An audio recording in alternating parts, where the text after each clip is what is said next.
हरे कृष्णा दोस्तों, देखिए मैंने सारी सामान तैयार करके रखा है कि हमको किस किस चीज़ की ज़रूरत पड़ेगी पूजन में। सावन के महीने में वो सारी सामग्री आपके सामने मैं बताती जा रही हूँ। आप भी अपना इसी तरीके से एक दिन पहले या सुबह सुबह तैयार कर लीजिए। जो लोग सोमवार से करना चाहते हैं वो सोमवार से भी कर सकते हैं। पंचामृत की 3 चीज़ें यहाँ पर रखी हुई हैं। दूध और दही कल ताज़ी ही लिया जाएगा।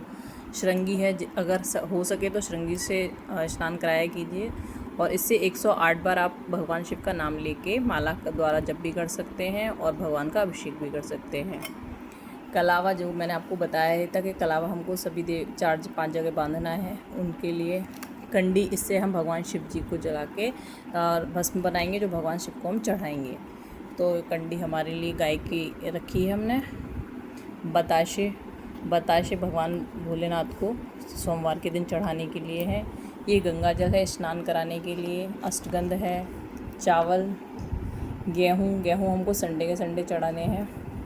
ये है काशी अष्टगंध चंदन। ये है सफ़ेद चंदन। ये है पीला चंदन और ये है लाल चंदन। और ये है गुड़ भी चढ़ाना है हमको। और ये है साबुत पीली हल्दी।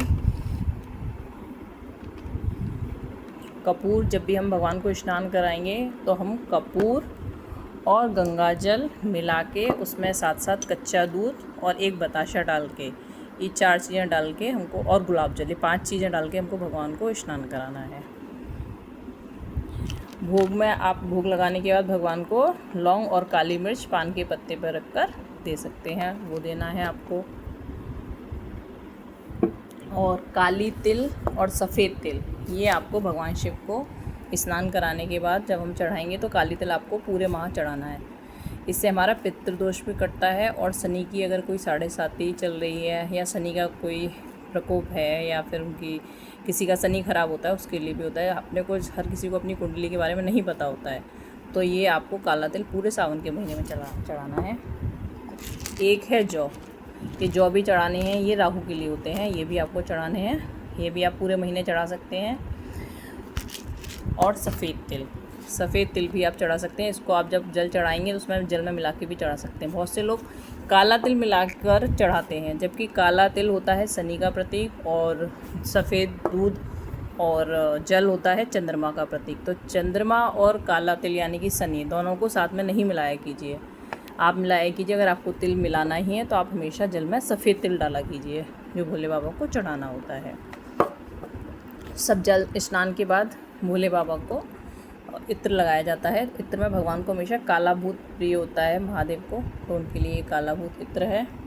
उसके बाद आप जब बेलपत्र, समीपत्र, पुष्प चढ़ाएंगे, उसके बाद एक कमलगट्टा अवश्य चढ़ाइए, क्योंकि हमारे पास कमल का फूल तो हमेशा अवेलेबल नहीं हो सकता, पर हम एक कमलगट्टा ज़रूर रोज़ चढ़ा सकते हैं भगवान को। और कोशिश कीजिए एक जनेऊ, पूरे सावन के महीने में एक जनेऊ रोज़ चढ़ाइए। स्त्रियां हैं, जो लोग महिलाएं करेंगी पूजा, वो उसको चढ़ाएंगी नहीं, पहनाएंगी नहीं भोले बाबा को, सिर्फ चढ़ाएंगी।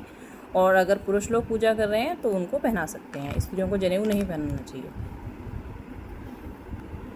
बृहस्पतिवार को आपको जब भी जल चढ़ाएंगे भोले बाबा को तो एक चुटकी उसमें हल्दी ज़रूर मिलाइए।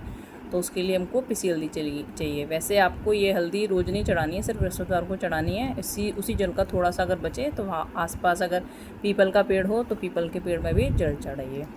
सब कुछ होने के बाद रुद्राक्षी माला से 108 भगवान का ओम नमः शिवाय या श्री शिवाय नमस्तुभ्यम, किसी भी जो मंत्र आपको प्रिय हो, जो आपके पास हो शिव जी का मंत्र, वो आप उससे इसका जाप कर सकते हैं। चलिए दोस्तों, इसी के साथ मैं वीडियो को विराम देती हूँ। राधे राधे।